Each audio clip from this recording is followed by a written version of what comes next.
கோவையினுடைய வளர்ச்சிக்கு மட்டுமல்ல, ஈரோடு, திருப்பூர், நீலகிரி இந்த மாதிரியான மாவட்டங்களுடைய வளர்ச்சிக்கு கூட மிக முக்கிய தேவையாக இருந்தது கோவை விமான நிலையத்தினுடைய விரிவாக்க பணிகள். கோவை விமான நிலையத்தை சர்வதேச தரத்திலான விமான நிலையமாக மாற்றுவதற்கு மாநில அரசு நிலங்களை எல்லாம் கையகப்படுத்தி கொடுப்பதில் தாமதம் ஏற்படுத்திக் கொண்டிருந்தார்கள்.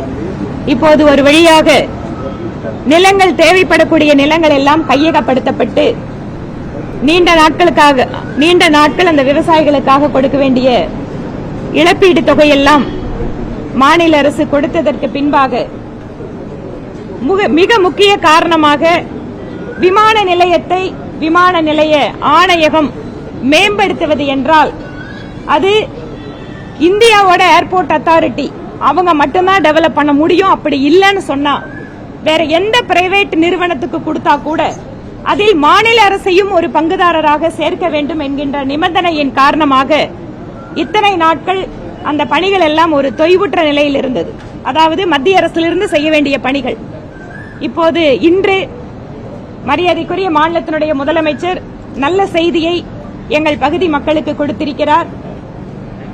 எப்படி ஒரு விமான நிலைய விரிவாக்கத்திற்கு நிலங்களை கொடுக்கின்ற பொழுது மாநில அரசு எந்தவித நிபந்தனையும் இல்லாமல் அதை மத்திய அரசிடம் ஒப்படைக்க வேண்டும். அதற்கு பின்பாக மத்திய அரசு ஆயிரக்கணக்கான கோடிகளை செலவு செய்து அந்த விமான நிலையத்தை மேம்படுத்தும். இப்போது இதுநாள் வரை தமிழக அரசு அந்த நிபந்தனைகளை வைத்துக் கொண்டிருந்ததை விலக்கி நாடு முழுவதும் எப்படி ஒரு மாநில அரசு விமான நிலைய விரிவாக்கத்திற்கோ அல்லது புதிதாக அமைப்பதற்கோ நிலங்களை கொடுக்கிறார்களோ அதே போல தமிழக அரசும் விமான நிலைய விரிவாக்கத்திற்காக நிலங்களை கொடுக்க தயாராக உள்ளது என்கின்ற தகவலை இன்று தெரிவித்திருக்கிறார். இது மிக நீண்ட வருடங்களாக எங்கள் பகுதியினுடைய பல்வேறு தரப்பு மக்கள், தொழில்துறையை சார்ந்தவர்கள், மாணவர்கள், சுற்றுலா பயணிகள், ஏனென்றால் நீலகிரி மாவட்டத்திற்கு வரக்கூடியவர்கள், ஈஷா மாதிரியான இடத்திற்கு வரக்கூடியவர்கள் எல்லாமே அந்த சுற்றுலாவும் இப்போது பெருகிக் கொண்டிருக்கிறது. இந்த வேளையில் இந்த ஒரு நல்ல செய்தியை, நல்ல முடிவினை எடுத்திருக்கின்ற மாநிலத்தினுடைய முதல்வர் திரு ஸ்டாலின் அவர்களுக்கும் தமிழக அரசுக்கும் இந்த நேரத்தில் எங்களுடைய நன்றிகளை தெரிவித்துக் கொள்கிறோம். இவை இல்லாமல் கடந்த 10 நாட்களுக்கு முன்பாகவே கோயம்புத்தூருக்கு ஒரு அரசு நிகழ்ச்சிக்கு வருகின்ற பொழுது அவரிடம் எங்கள் தொகுதி சார்ந்த சில அடிப்படை கட்டமைப்பு வசதிகளை பற்றி பேச வேண்டும் என நேரம் வேண்டும் என கேட்டிருந்தேன். அது இன்றுதான் அந்த நேரத்தை அவருடைய அலுவலகம் எங்களுக்கு கொடுத்தாங்க. எங்களோடு கோவை பகுதியைச் சேர்ந்த எங்கள் கட்சியினுடைய மாநில துணைத் தலைவர் பேராசிரியர் கனக சபாபதி அவர்களும் மாநிலத்தினுடைய செயலாளர் திருமதி சுமதி வெங்கடேஷ் அவர்களும் 3 பேரும் இன்று அவரை சந்தித்து பேசுகின்ற பொழுது கோவை பகுதிக்கு மாஸ்டர் பிளான், அது வெறும் மாவட்டத்தை உள்ளடக்கியதாக இல்லாமல் திருப்பூர், நீலகிரி, ஈரோடு இந்த மாதிரியான மாவட்டங்களையும் இணைத்து அந்த பகுதிக்கான மாஸ்டர் பிளானாக உருவாக்கப்பட வேண்டும் என்ற கோரிக்கையும் நான் வச்சிருக்கேன். இது ஏற்கனவே அசெம்பிளியிலும் பேசியிருந்தேன். இவை இல்லாமல் இந்த அரசு பொறுப்பேற்றதற்கு பின்பாக இங்க எப்படி சென்னை பெருநகர வளர்ச்சி குழுமம் இருக்கிறதோ அந்த போல கோவை, மதுரைக்கெல்லாம் அறிவித்தார்கள். ஆனால் அந்த அறிவிப்பாகவே இருந்தது. இதுவரை அது செயலாக்கத்திற்கு வரவில்லை. அது உடனடியாக கவனிக்கிறேன் என மரியாதைக்குரிய முதலமைச்சர் தெரிவித்திருக்கிறார்.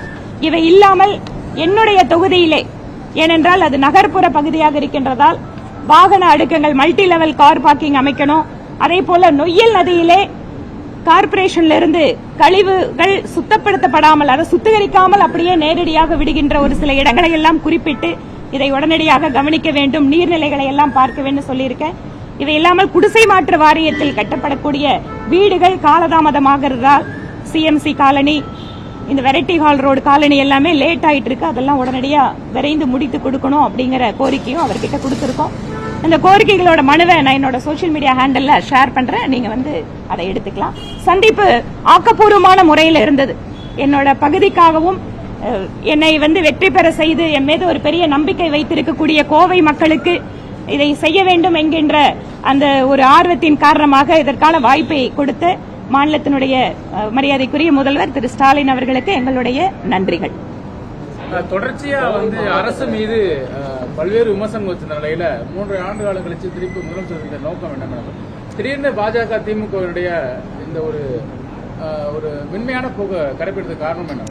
இது மென்மையான போக்கா கடினமான போக்கா அப்படிங்கறத தாண்டி 3 வருஷ காலம் நான் பேசின இந்த விஷயங்கள் எல்லாம் நீங்க எல்லாம் அசெம்பிளிலையும் பார்த்துட்டு இருக்கீங்க. அசெம்பிளிலையும் நான் பல்வேறு முறை அதை ரைஸ் பண்ணியிருக்கேன். ஆனால் விமான நிலையத்தினோட அந்த பணிகள் என்பதை நான் அவரிடம் அது நேரடியாக தெரிவித்து இதில் என்ன ஒரு பாலிசியில சிக்கல் இருக்கு. ஏனென்றால் நான் இதற்காக மத்திய அரசாங்கத்திடம் பேசுகின்ற பொழுது மாநிலத்துக்கு தகுந்த மாதிரி கொள்கை முடிவுகளை மாற்ற முடியாது. ஏனென்றால் நிலத்தை எடுத்துக் கொடுக்கின்ற மாநில அரசு அவர்களுக்கென்று கோரிக்கைகள் வருகின்ற பொழுது அதை ஒரு நேஷனல் பாலிசி மூலமா தான் டிசைட் பண்ண முடியும். அதனால் மத்திய அரசு அந்த தகவல்களை தெரிந்து கொண்டு அதை அவரிடம் நேரில் சொல்ல வேண்டும் என்பதற்காக தான் அவர் கடந்த முறை வந்த போது கேட்டேன். அவருக்கு நேரில் வாங்கன்னு சொன்னாரு. கூடவே இந்த மற்ற விஷயங்களை நான் சொன்னது எல்லாமே ஏற்கனவே பலமுறை நான் அசெம்பிளியில பேசினதான். ஆனால் இன்று விமான நிலைய விரிவாக்கம் தொடர்பாக வருகின்ற பொழுது அதையும் சேர்த்து அவருடைய கவனத்திற்கு தனிப்பட்ட கவனத்திற்கு எடுத்துச் சென்று அதை விரைவாக நிறைவேற்ற வேண்டும் என்பதுதான் எங்களுடைய நோக்கம்.